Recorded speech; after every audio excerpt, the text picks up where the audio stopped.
छत्तीसगढ़ में धान की खरीदी खत्म होने के बाद सरकार रिकॉर्ड धान खरीदी पर जहां खुश है, तो वहीं केंद्र के द्वारा 60 लाख मीट्रिक टन धान नहीं खरीदे जाने पर राजनीति भी हावी है।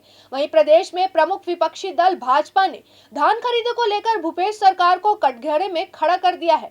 पक्ष और विपक्ष में राजनीतिक बयानबाजी लगातार जारी है, जिसमें पूर्व मंत्री बृजमोहन अग्रवाल और प्रदेश के कृषि मंत्री रविंद्र चौबे के बीच जुबानी जंग छिड़ चुकी है।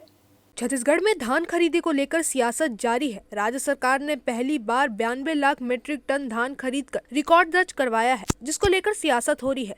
इसी मुद्दे को लेकर बयानबाजी करते हुए पूर्व कृषि मंत्री बृजमोहन अग्रवाल ने राज्य सरकार पर निशाना साधा है। बृजमोहन अग्रवाल ने धान की खरीदी पर भूपेश सरकार को आड़े हाथों लेते हुए कहा है कि वर्तमान सरकार अनप्रोफेशनल है। भूपेश सरकार आर्थिक रूप से कमजोर है।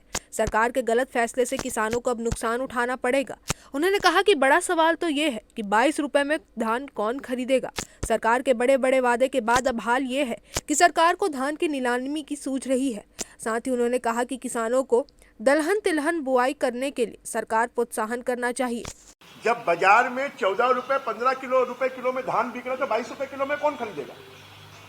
तो ऐसा कर वो इस धान को और सड़ा देगी। जब तक उसको 22 रुपए रेट नहीं मिलेगा, पहले ही 4.5 लाख टन धान को सड़ा चुकी है, 1300 करोड़ का नुकसान हो चुका है। और ये परिस्थिति भी इसलिए पैदा हुई कि पिछले वर्ष सरकार ने 3 लाख टन कम चावल जमा किया, 3 बार डेट बढ़ाने के बाद भी, इसलिए छत्तीसगढ़ का कोटा कम हुआ। इधर बृजमोहन के बयान के बाद प्रदेश के कृषि मंत्री रविंद्र चौबे ने कहा कि हम सभी विकल्पों पर विचार कर रहे हैं। केंद्र सरकार अगर 60 लाख मीट्रिक टन धान नहीं खरीदती तो हम प्राइवेट को बेच सकते हैं। इसमें नुकसान तो होगा, पर कम नुकसान हो ये निर्णय लेने पर विचार किया जा रहा है। चौबे ने कहा कि हम अभी भी केंद्र सरकार पर भरोसा कर रहे हैं कि वो किसानों के हितों को देखते हुए उचित निर्णय लेगी। यदि केंद्र कोई निर्णय नहीं लेती तो राज्य सरकार नीति बनाएगी। धान की खरीदी 1000 से 1100 रुपये प्रति क्विंटल में हो रहा है। छत्तीसगढ़ में हम धान की खरीदी 1868 रुपया प्रति क्विंटल में किए हैं।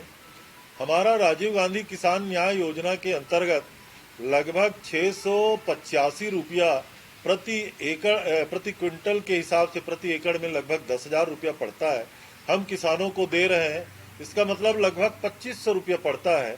और ऑपरेट करने का लोडिंग, अनलोडिंग, हैंडलिंग और स्टेकिंग सब प्रकार के चार्जों को जोड़ दें तो 30 रुपया प्रति किलो से अधिक छत्तीसगढ़ सरकार को ये पड़ता है कि हम किसानों की जो धान को खरीदते हैं।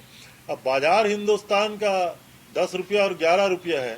हम तो ये मान के चल रहे हैं कि ये नुकसान हमें होने वाला है, लेकिन अभी भी हमें केंद्र सरकार के ऊपर भरोसा है कि वो छत्तीसगढ़ के किसानों के साथ न्याय करेगी। ऐसा हम उम्मीद बना के चल रहे हैं। छत्तीसगढ़ के सियासी गलियों में इन दिनों धान और किसान के मुद्दे को लेकर लगातार बयानबाजी जारी है। सत्ता पक्ष और विपक्ष एक दूसरे के ऊपर आरोप प्रत्यारोप कर सियासत कर रहे हैं। वहीं बीजेपी जब सत्ता में काबिज थी तब भी धान का बोनस आज भी देना बाकी है और आज भी पिछले साल खरीदे गए धान का बोनस राशि की एक किश्त बाकी है। आखिर में समय ही बताएगा कि किसानों को भाजपा शासनकाल के धान बोनस की राशि कब तक मिल पाती है। द न्यूज़ के लिए रायपुर से तिलक देवांगन की रिपोर्ट।